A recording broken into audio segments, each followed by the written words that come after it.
Stéphane, bonjour. Salut. C'est une constance, on vient au Serious Game à Lyon, il y a Stéphane de Buté. Ouais. Depuis le début, tu es là. Toujours. Bon.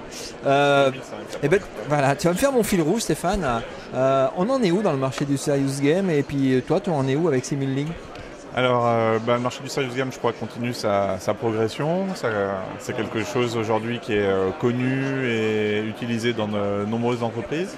Je crois que la prochaine étape, c'est probablement le fait d'arriver à proposer des produits serious game sur étagère à des coûts beaucoup plus faibles qui permettent aux PME d'accéder à ces outils. C'est déjà le cas pour certains des exposants qui sont ici. Donc c'est une tendance, je pense, qui va suivre la même logique que le monde du logiciel au début des années 80. La massification des usages. Exactement. Les outils d'édition, de création de serious games sont eux-mêmes de plus en plus simples à utiliser, de plus en plus puissants. Donc on a de plus en plus d'outils qui permettent de mettre dans la main des utilisateurs les outils de création de serious games.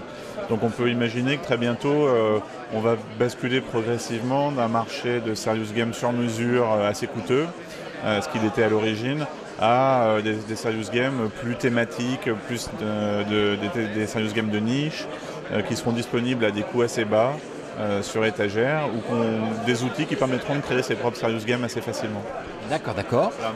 Et Simulink alors? Simulink? Alors Simlinks, avec Simlinks. Ah, il y a un X. Ah, j'ai oublié l'X, je me fais engueuler. nous, on a toujours notre activité de conseil en serious game. Donc, on intervient auprès plutôt de grandes sociétés ou d'administrations pour les accompagner sur la création de leur serious game, et les aider à choisir un prestataire qui ne sera pas nous. Ou alors, on développe une solution qui s'appelle Touch 3D. Depuis 2 ans déjà, qui est en fait un peu l'illustration de ce que je te disais juste avant.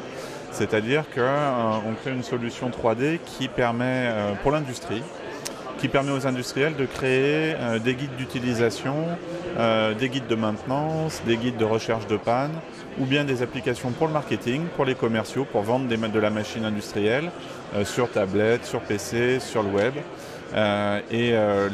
L'objectif de notre projet, c'est d'ici quelques mois de fournir à ces clients industriels toute la chaîne de production qui leur permettra de créer ces documentations techniques, ces guides, etc.